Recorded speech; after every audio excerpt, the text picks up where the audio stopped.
Headline news most affecting Chilliwack this week. The horror of the bodies that were found at a Kamloops residential school hit very close to home. Meetcha at the 5 is back on the corner at 5 Corners. Sadly, this is a common story every year. Summer comes and the fast water claims a life. As well, great news for race fans at Agassiz Speedway. Our special guests this week include RBC mortgage specialist Mason Kealy and Stalo Grand Chief Clarence Pennier. All right, Chilliwack, let's get started. And our top story brought to you by Hofstede's Country Barn. Over the past week, we learned about the confirmation of 215 bodies of kids and youth who are at a now closed Kamloops residential school. It shut down back in 1978. There were long-standing rumors that bodies were buried there. New ground-penetrating radars now prove that rumor true. There were 142 residential schools across the country, with the last one closing in 1996. That was in northern Saskatchewan. And this has brought up many nightmares for survivors. Back in June of 2015, the Truth and Reconciliation Commission held its closing event in Ottawa and presented the executive summary of its findings contained in its multi-volume final report. That was the 1994 calls to action, or the recommendations to further reconciliation between Canadians and Indigenous people. Now, in December of 2015, the TRC released that 6-volume final report of the 94 recommendations. So now, this past week or so, when word broke, there were many memorials to those children that have sprung up, including that Shoe Memorial that was at the Chilliwack Courthouse. Clarence Pennier is Stalo Grand Chief, and chillTV had a chance to speak with him about what has happened and what the future is for TRC, amongst other things. That interview is coming up in just a few minutes. Last Tuesday, Chilliwack Council was to have a public forum on the zoning for the new homeless shelter and the facility on the corner of Rowett and Trethewey. That now has been postponed to June 15th. Public art, again, was on display, pardon the pun, and having a delay in May, the council's decision for Meetcha at the 5 was deemed to be the best choice for its new location in front of the SEPCO building at 5 Corners. The $60,000 price tag was already approved at a previous meeting. So this motion passed, but it was not unanimous, as Mayor Ken Popoff and Councillor Chris Clute had some issues with it. Councillor Jason Lum was not in attendance for this meeting. Councillor Sue Knott, who is also the chair for the Public Arts Committee, said one of the new variants for the new project is lighting, which is rather similar to what is used at BC Place for its roof. So this piece will change color for certain events, such as purple night lights in October and the pink shirt day in spring.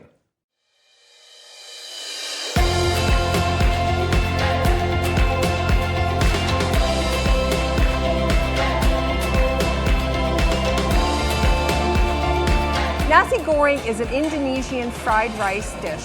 It's an original recipe that has been handed down from Doutzen that we at Hofstede's have been using for 20 years. It is mildly spicy with hints of curry. Come in and enjoy it on Thursdays in our cafe as well as in our takeout section every day. Please come and enjoy.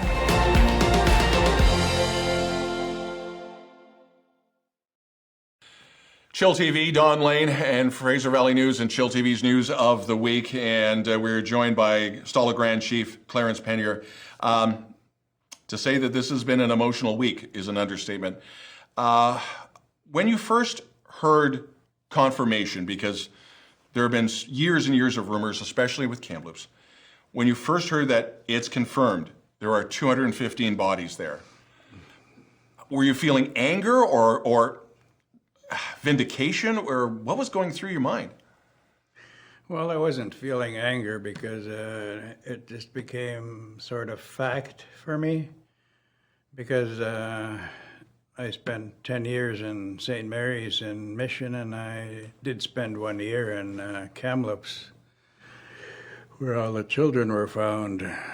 And part of my experience is I have vivid memories of being taken on the back of a cattle truck at 6 years old. I was still 6, out of the Sardis hop yards, you know, the ones that were by Evans Road, down that way. So taken on, like I said, on a cattle truck, and spent 10 years in St. Mary's. It was an interesting time because even though I had all of my siblings, older siblings, were there before me.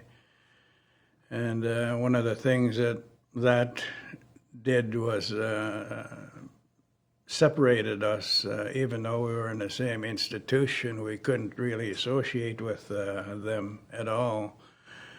Because I had one brother who was just one grade above me, but I could never really talk to him. And the other one's older brothers were there as well, and I couldn't talk to them either. And sisters were in the other dorm, as we mentioned it, and we couldn't talk to them either. So, and just a few years after that, my younger sister came back to school, and I couldn't associate with her. And my youngest brother finally got to the residential school, and I couldn't talk to him either. And the interesting thing about my youngest brother, I got there in September of 1951, and I was still 6. I turned 7 on October 2nd.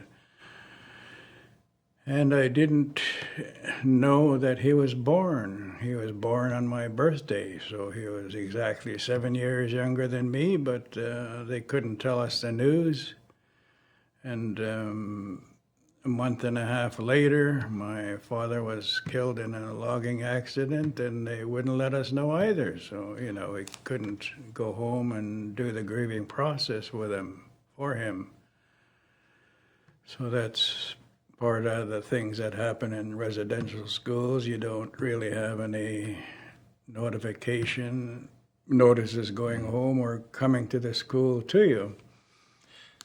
With what has come out now over the last few days, are you hearing from other members in Stalo or Chiam or Seabird Island that maybe now there will be some form of, I don't know how to put it, just, you know, progress in relations? A lot of people have their concerns with truth and reconciliation, and I was, like many media, I was under the impression that TRC was involved in this search in Kamloops. But as I understand now, it was actually done by the Kamloops band themselves. It was funded by them.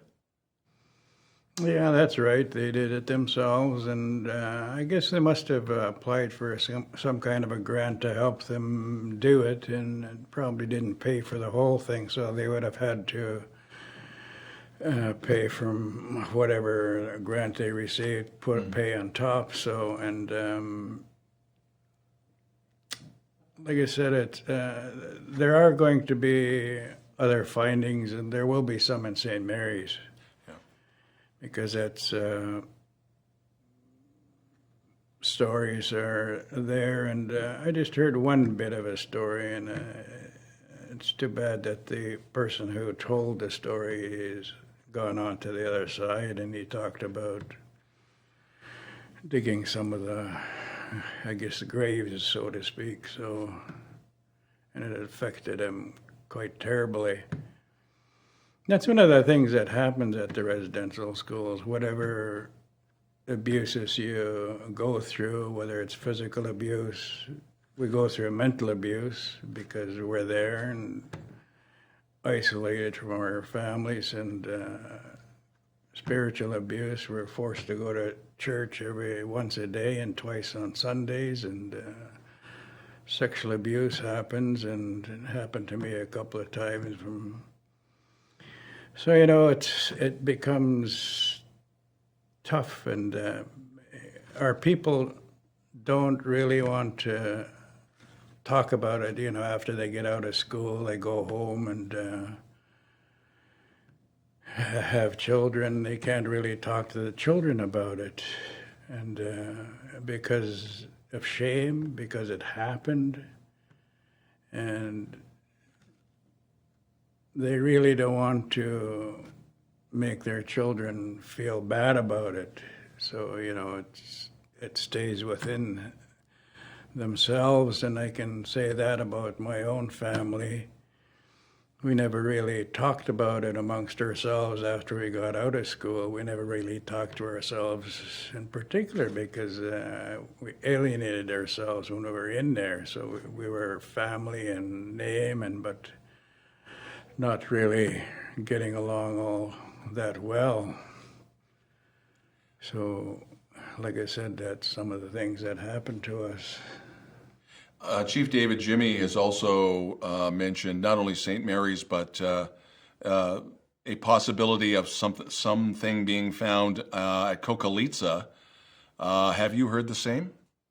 Yeah, I would imagine there is some that happened at Kokalitsa. I was talking to one of the other ladies and said they have some of them at their community cemetery, so they're unidentified. So, you know, it's going to take a while to be able to identify them because of probably no records to say who it is. So they have to go through the DNA process and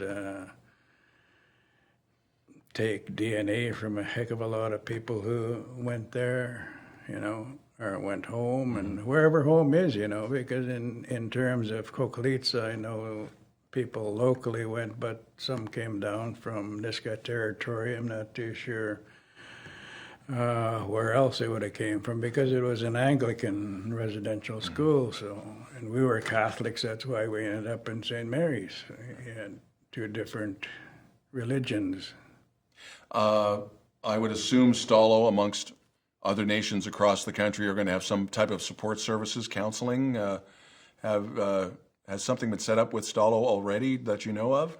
I think there are already counseling services set up in the tribal councils or Stalo Nation, and they have an Indian Residential School Society. They've been advertising that they have their toll-free lines if you wanted to phone in. But I went through counseling for a couple of years just to be able to sort of get over it, as people say. How do you get over something like that, you know? So it's one of the reasons that I can sit around and talk about some of the things that happened to me, and I know it happens to a lot of other people, but they really don't talk about it unless they go through treatment and counseling as well. So that's why a lot of my brothers and sisters took their stories to the grave. Stalo Grand Chief Clarence Pennier, you are always welcome here, and I'm sure this is the first of many conversations we will have. Thank you for coming in. Thank you. My relations. And you're watching chillTV's News of the Week.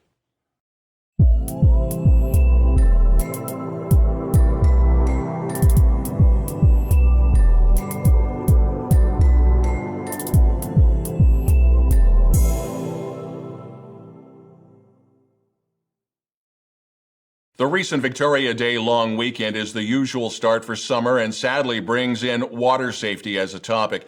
While there were no drownings reported for the long weekend, there was an accidental drowning death off of Chilliwack Lake Road and Celeste Road, so this is close to Tama High Creek Campground. This time of the year, with the freshet levels on the rise, all rivers, creeks, streams, and canals are dangerous, and water safety is paramount. Now, the name of this drowning victim has not been released. This week is British Columbia's 4th annual Accessibility Week. And people with disabilities now being supported with $500,000 worth of new community grants aimed at improving accessibility and inclusion.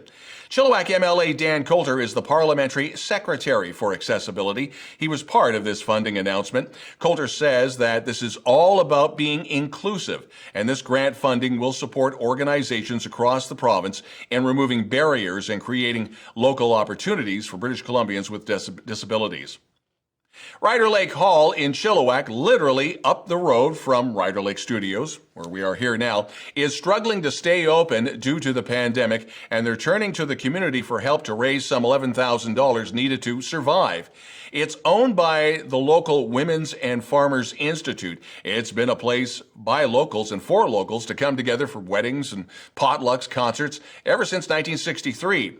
The Ryder Lake Hall costs about $7,000 a year to run, and under normal circumstances, this is all covered by the cost of rentals and fundraising. Of course, that's dried up over the last 15 months. Despite great efforts from volunteers, the reserves have simply dwindled due to the ongoing pandemic. Andy Harrington is leading this fundraiser, and you'll recognize his name as he is a driving force in getting behind better high-speed internet connections for the residents of Ryder Lake. It's not the prom, but it'll have to do. And this does help BC Transit get people back on the buses. Transit and its partner communities across the province are once again offering the popular Grad Pass program for graduating grade 12 students. High school grads from participating schools in over 70 communities across BC, including the Valley, will be able to ride the bus for free for a couple of days of their choice during the month of June, all thanks to their Grad Pass program. Joining chillTV's News of the Week on a regular basis will be RBC mortgage specialist Mason Kealy. While the pandemic has brought many parts of our society and the economy to a halt, that's not been the case for buyers and sellers of real estate. And we will have that interview with Mason in just a moment.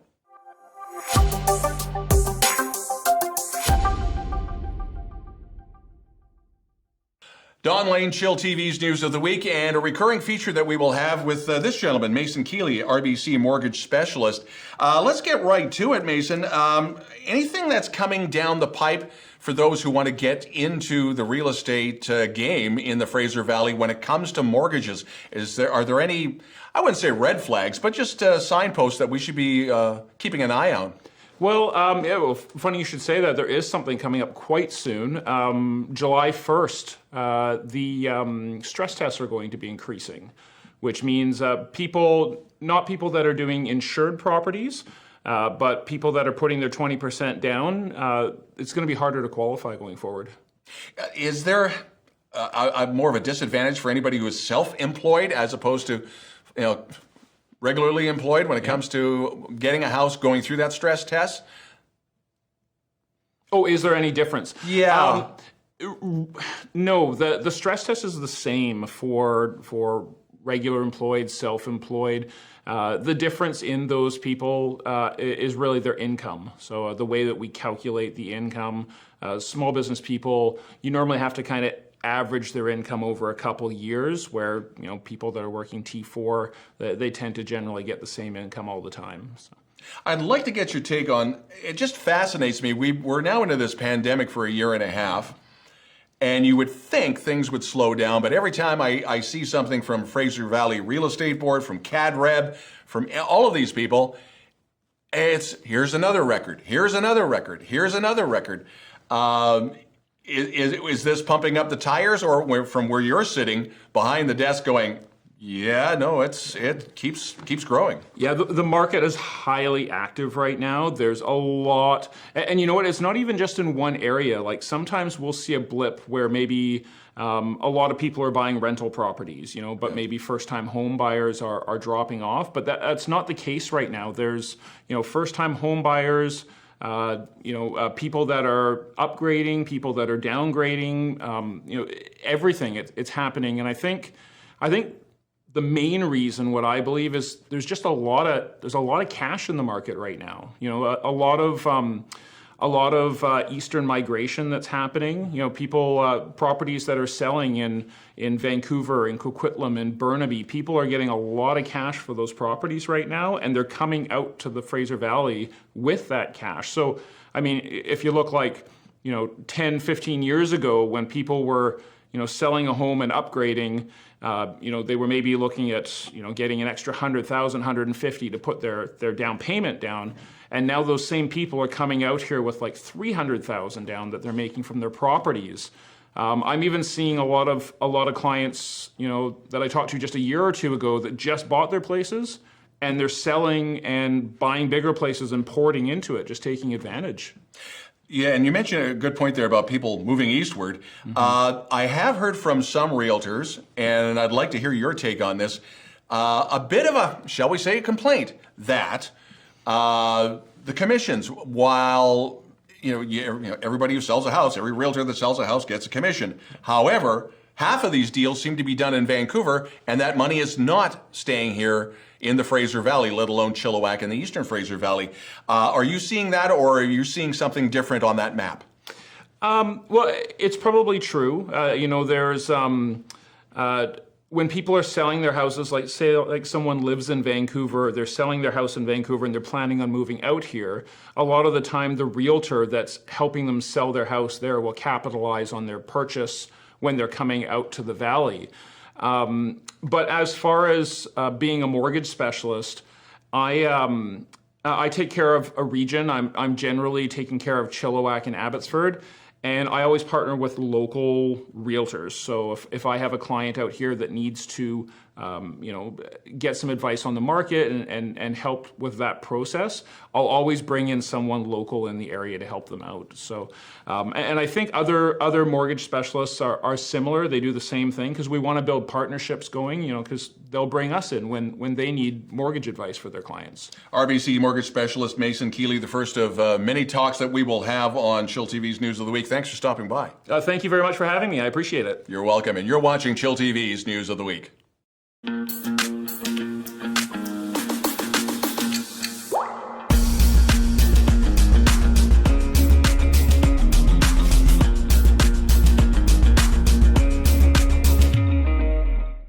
After the June 1st club meeting, the board of the Agassiz Speedway have determined that, fanfare please, opening day will be July the 3rd. Now that's moving the Street Stock Challenge back into August 14th. Tested tunes and for the dates and drivers are going to be coming up, but they won't have any spectators. That'll be June 5th and 19th, so this weekend will be the first. Now at this time, it is still unclear just how many fans organizers will be able to have in the stands. They're hoping for 25% capacity, although that is not official at this point, but it is likely. Keep an eye on Agassiz Speedway's social media for more details.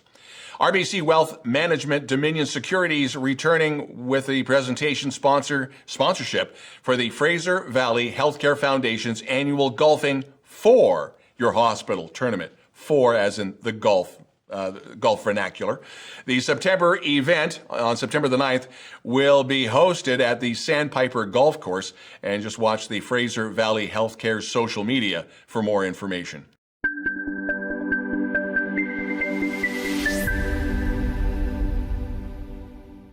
Hello, and thank you for joining us for another edition of Now Hear This. I'm your host, Andy Rolleman. In the past, I have mentioned all sorts of aspects of hearing and hearing loss, the different types of hearing loss, some of the things that people encounter. And I thought, you know what? It's going to be really important to bring someone live and in the flesh to talk to you about their own experience. I'm delighted today to have Al Pradine with us. Al, thank you so much for coming in. Thank you for inviting me. I'm delighted to have you here. Al, you went through the entire experience from A to Z. The picking up the phone, calling us, and setting up an appointment. If I may ask, why did you do that? What prompted you to pick up the phone? Well, I was trying to be honest with myself. I was losing conversations with friends, and I guess it was a lack of hearing, and I figured I better get it looked after. There was questions that were coming back to me that I've never heard before. Yeah, interesting. And tough, and I suppose humbling, yes? To have to pick up the phone and kind of admit to yourself you needed help. Very embarrassed. Yeah, Embarrassed. wow, that's a big word. That's a big But word. you have to be honest with yourself. And Yeah. And you were, and you did pick up the phone, you called, you made an appointment. What was that like for you? The coming into the clinic, what was it like, when you visited us? it was a lot easier than I thought it would be. But it was very thorough, explained everything to me, and it explained the standard of my hearing loss and made me feel a lot more confident. Wow. Well, that's great. That's great. You, after everything was communicated to you, you decided, you know what, I need to do something about this. I'm going to go the route of getting my hearing corrected. When I fit you with those hearing aids, what was that experience like for you? It was an instant. I was hearing things I hadn't heard before, and maybe it was a bird in the outside I could hear, sort of thing. Things I hadn't heard before. Yeah. And you love your music. I love my music, and something. Over the years, I lost a lot of that interest. Not interest. I lost a lot of that the sounds of the music. Yeah, It has yeah. made one big world of difference. Isn't that great? Isn't that great? So many things. So, you know, you get the restoration of conversation. Your social interactions become improved. You can hear the music better. Really, there's a rehabilitation that takes place, isn't there? There is, and the other thing is, you watch TV programs and you lose a lot. Oh, yeah. By the time yeah. you put your hearing aids in, now you're watching a movie and you understand it. Oh, that's great. That's great. You know, there's a lot there. We don't have any more time today, unfortunately, to go into more of the details, but so much of what you said, I think, will resonate with so many people out there watching this, right? It's good and bad, though. I get to hear my wife more often, though. Hey, it can't all be great. No, I'm sure she is delighted about not having to constantly repeat and whenever you're asking pardon and everything too, right? So That's what she tells me. Yeah. there's some good things, yeah. Al, I want to thank you so much for being here today. Thanks for taking the time. Thank you very much, like I say, for inviting me. Yeah, you bet, you bet. And thank you, folks, for being here for this, another episode of Now Hear This. We'll see you next time.